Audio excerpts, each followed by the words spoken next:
آج سے 24 سال قبل 1998 میں پاکستان نے پوری دنیا میں باور کروایا کہ وہ ایک ایٹمی طاقت ہے۔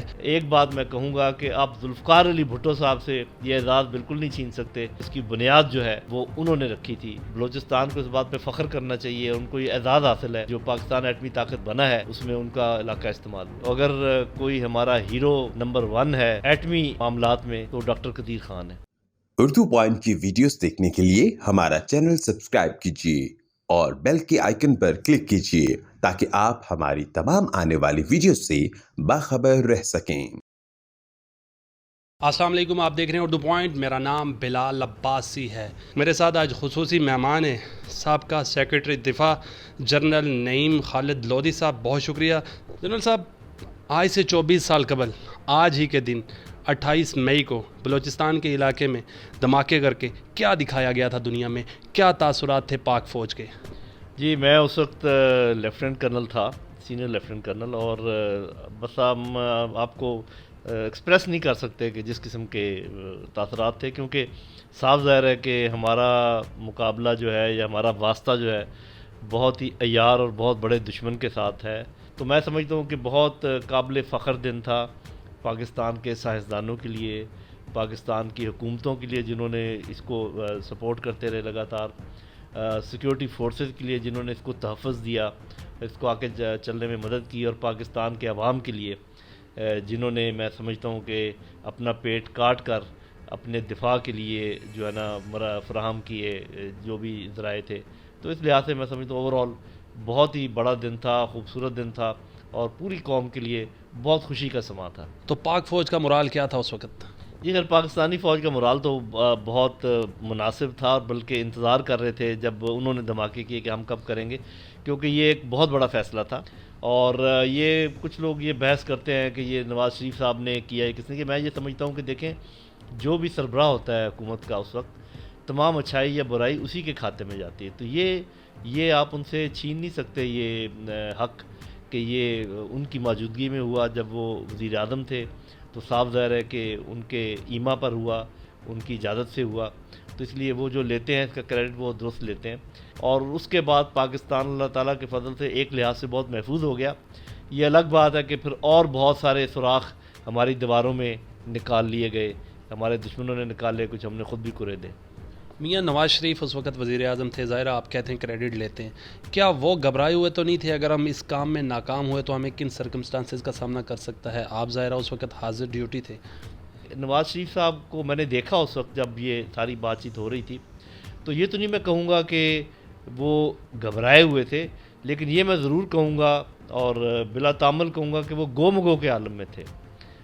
ان کو کیونکہ کچھ ان کے وزیر ایک مشورہ دے رہے تھے، کچھ مشیر وزیر دوسرا مشورہ دے رہے تھے، لیکن آخرکار میرا خیال فوج کی طرف سے یہی پیغام تھا کہ اگر اب نہ ہو سکا دھماکہ تو پھر ہم کبھی نہیں کر پائیں گے۔ یہ بات ان کے میرے خیال ذہن میں بیٹھی، جس کی وجہ سے پھر یہ دھماکے ہوئے۔ جنرل صاحب کیا سمجھتے ہیں کون سے وہ لوگ تھے جو فرنٹ لائن پر تھے، جنہوں نے بہت زیادہ محنت کی ایٹم بم بنانے میں اور 1998 میں یہ دھماکے کرنے میں؟ ہیرو تو پھر ڈاکٹر عبدالقدیر خان اور ڈاکٹر مبارک مند وہ ہے جنہوں نے یہ سارا کام کیا۔ کچھ ان کے ذمے تھا، کچھ ان کے ذمے تھا۔ اگر کوئی آپ کہیں کہ کون سے 2 ہیروز کا نام لیا جائے تو وہ یہ تھے، لیکن ایسے ہیروز کو میں جانتا ہوں جن کے نام آج تک کسی کے سامنے آئے نہیں، جنہوں نے یہ سرنگ بنائی بلوچستان میں جہاں پر یہ دھماکے ہوئے، اور جس طریقے سے اس کو پلگ کیا گیا، بنایا گیا، اور ان کو پورے اس کے سرکٹ بنائے گئے، اس میں انجینئرز بھی تھے، اس میں سائنسدان بھی تھے، اس میں فوجی بھی تھے، بڑی تعداد میں فوجی تھے۔ اسی طریقے سے جو یہ سرنگیں بنائی گئیں جس کے اندر یہ بم رکھ کر ان کو پلگ کیا گیا، یہ کام بھی فوج نے کیا۔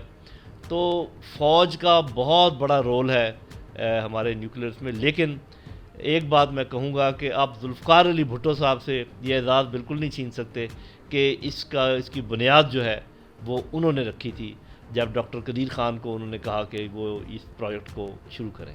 کہتے ہیں پاکستان کو بہت زیادہ قربانیوں کا سامنا کرنا پڑا، چاہے جنرل ضیاء الحق کا طیارہ کریش ہو، ذوالفقار علی بھٹو کا ہو۔ کیا یہ ایٹم بم کی وجہ سے ہی پوری دنیا مخالف ہو گئی تھی پاکستان کے؟ نہیں، یہ صرف ایٹم بم نہیں ہے، پاکستان کے پاس اور بھی بم ہیں، اور میں ان کا ذکر کر دیتا ہوں آپ کو۔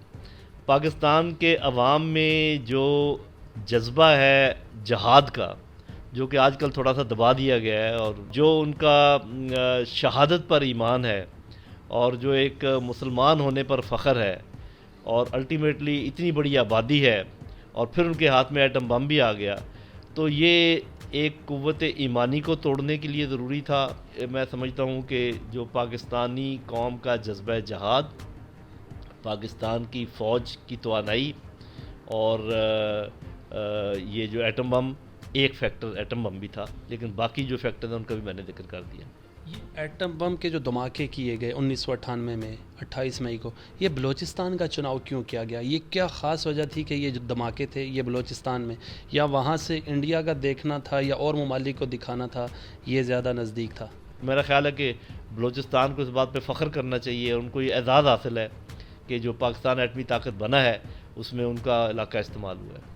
جب ہم ایٹمی طاقت بن گئے، دنیا نے بھی قبول کر لیا، انہوں نے کہا واحد ممالک ہے، پھر اس وقت پاک فوج کے کیا مرال تھے؟ جب اس کے بعد جب بلوچستان سے لوگ واپسی آئے تو ملک میں کیا چل رہا تھا؟ آپ نے سب آنکھوں دیکھا حال دیکھا ہوگا۔ جی، آپ وہ تو میرے خیال میں اس کا ایکسپلین کرنا بہت مشکل ہے، اگر میں کوشش بھی کروں کہ کیا مرال تھا لوگوں کے، کیا خیال، مطلب یوں سمجھیں کہ نہ ہم نے عید پہ ایسی کوئی دیکھی خوشی، نہ کسی اور موقع پہ دیکھی ہے جو اس وقت لوگوں کے، اور میں تمام لوگوں کی بات کر رہا ہوں، فوج کی تو خاص کر تھی۔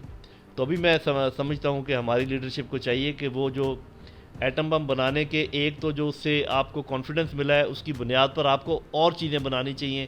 اگر آپ ایٹم بم بنا سکتے ہیں تو ٹیکنالوجی میں ہر طریقے سے آپ کو آگے ہونا چاہیے۔ آج بھی ہم اس خوشی کو دوبارہ حاصل کر سکتے ہیں، بشرطے کہ ہم اپنی معیشت کو ٹھیک کریں، ہم اپنے اندر یکجہتی پیدا کریں، اور یہ جو بہت گہری کڑواہٹ پیدا ہو چکی ہے سیاسی طور پہ، اس کو کسی طریقے سے ختم کریں۔ جنرل صاحب، ہم نیوکلیر پاور بھی بن گئے، تو کہا جاتا ہے ملک کے خلاف سازش ہوتی ہے، کیا ہم ایٹم بم رکھنے کے باوجود ہمارے خلاف کوئی سازش کر سکتا ہے؟ جی دیکھیں، سازش تو ہوتی ہے، جب آپ تگڑے ہوں تو تبھی سازشیں ہوتی ہیں، جب آپ کمزور ہوں تو سازش کی ضرورت ہی نہیں ہوتی، آپ کو ویسے ہی لوگ قابو کر لیتے ہیں۔ تو سازشیں تو ہو سکتی ہیں، تو اس لیے یہی میں بات کر رہا تھا کہ ایٹمی طاقت ہونا ایک الگ بات ہے، لیکن باقی فیلڈز میں، جس میں تعلیم ہے، انصاف ہے، باقی جو آپ کو اپنے فائدے پہنچانے چاہیے عوام کو وہ ہیں، پھر پالیٹکس ہے، اکانومی ہے، ان سب علاقوں میں آپ کو مضبوط ہونا پڑتا ہے، صرف ایٹم بم سے ملک مضبوط نہیں ہوتے۔ ڈاکٹر عبدالقدیر خان کے بارے میں لوگ الگ الگ رائے رکھتے ہیں، جنرل صاحب کی کیا رائے ہے؟ کیا واقعی وہ کچھ نہ کچھ 19-20 کرنا چاہتے تھے جن کی وجہ سے ان کو سخت حالات کا سامنا کرنا پڑا؟ دیکھیں، وہ مجھے معلومات اتنی نہیں ہے، لیکن مجھے اتنا پتہ ہے کہ ان کے بغیر پاکستان ایٹمی طاقت نہیں بن سکتا تھا۔ تو اگر کوئی ہمارا ہیرو نمبر 1 ہے ایٹمی معاملات میں تو ڈاکٹر قدیر خان ہے۔ جی ناظرین، میرے ساتھ مہمان تھے، یوم تکبیر 28 مئی کے حوالے سے خصوصی طور پر انہوں نے بات کی اور موجودہ سیاسی صورتحال پر بھی بات کی۔ سابقہ سیکرٹری دفاع جنرل نعیم لودھی۔ اپنے میزبان بلال عباسی کو دیجیے اجازت، اللہ نگہبان۔